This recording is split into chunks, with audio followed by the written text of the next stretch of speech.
is a dairy beside Thomas's branch line at the station where the lines divide to go either to the harbour or to the junction.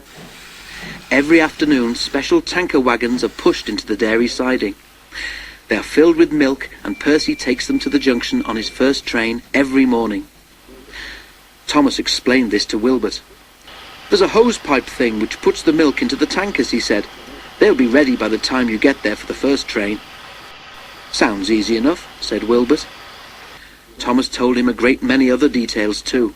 Wilbert listened carefully, trying hard to remember them all.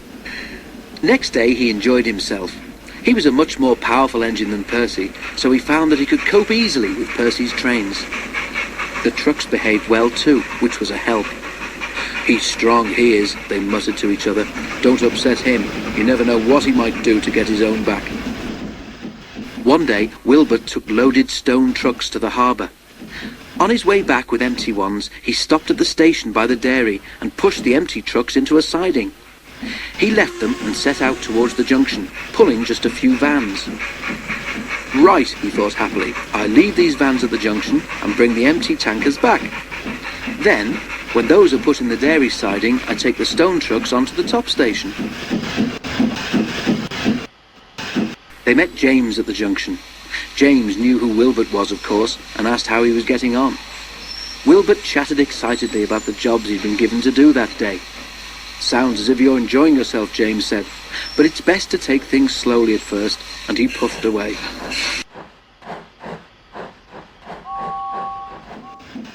Wilbert continued his journey and reached the dairy station easily, but his fireman was worried about water. "We should have filled up at the junction," he said, "but you were busy chatting to James." "Never mind, we'll get water here." The tankers were at the end of the train, so all Wilbert had to do was push them into the dairy siding. Then he drew forward and stopped beside the hose pipe. "Just in time," said the fireman, and he put the hose into Wilbert's tank. As he turned the tap, the driver spoke to him. The fireman went to reply, but when he returned, he found that Wilbert had stopped at the wrong hose pipe. His tank was full, but not with water, with milk. "You'll be foaming at the funnel if any of this gets in the boiler," gasped the driver.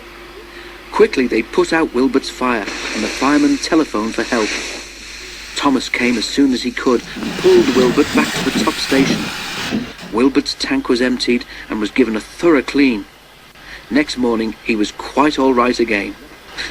"You and Percy make a fine pair," laughed Thomas. "He had the porridge, and you had the milk."